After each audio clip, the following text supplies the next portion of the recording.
SIR पर supreme court में सुनवाई के दौरान कोर्ट के पहले के फैसलों का जमकर जिक्र हुआ। खासतौर पर जिस तरह से चुनाव आयोग ने लोगों से नागरिकता का सबूत मांगा है, उससे विवाद बना हुआ है। विपक्ष का कहना है कि वो एसआईआर का विरोधी नहीं है, उसकी चिंता इसकी प्रक्रिया को लेकर है।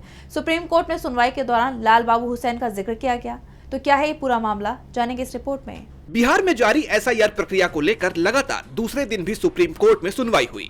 याचिकाकर्ताओं की तरफ से सीनियर वकील अभिषेक मनु सिंघवी ने लाल बाबू हुसैन केस का जिक्र करते हुए कहा कि बिहार में कई लोगों के नाम वोटर लिस्ट से काटे गए हैं।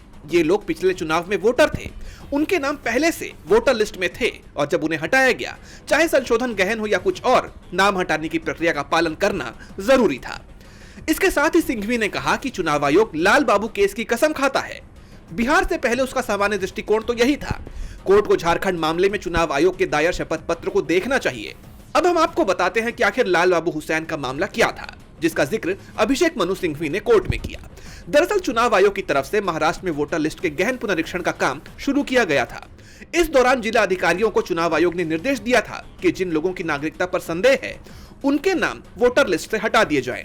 इस मामले में फैसला सुनाते हुए सुप्रीम कोर्ट ने कहा था कि इस प्रकार ये प्रश्न कि क्या कोई व्यक्ति विदेशी है, एक तथ्य का प्रश्न है, जिसके लिए साक्ष्य की सावधानी पूर्वक जांच की जरूरत होगी, क्योंकि जांच अर्ध न्यायिक प्रकृति की है। इसका मतलब यह था कि नागरिकता का प्रश्न नागरिकता अधिनियम 1955 और नागरिकता से जुड़े अन्य कानूनों के तहत ऐसी शक्तियों से संपन्न अधिकारियों की तरफ से निर्धारित किया जाना है। सुप्रीम कोर्ट ने अपने फैसले में यह भी कहा कि अगर किसी व्यक्ति की नागरिकता संदिग्ध है और उसका नाम तत्काल पूर्ववर्ती वोटर लिस्ट में शामिल पाया जाता है, तो निर्वाचन पंजीकरण अधिकारी या मामले की जांच करने वाले किसी भी अन्य अधिकारी को यह ध्यान में रखना चाहिए कि वोटर लिस्ट में नाम शामिल करने के लिए सभी आवश्यक कदम उठाए गए होंगे और इसलिए नोटिस जारी करने से पहले और बाद की कार्यवाही में उस तथ्य को पर्याप्त सत्यापन मूल्य दिया जाना चाहिए। लाल बाबू हुसैन के मामले में सुप्रीम कोर्ट ने कहा था कि अगर किसी की नागरिकता संदिग्ध है तो उसे साबित करने का काम सक्षम अधिकारी का है, उस व्यक्ति का नहीं।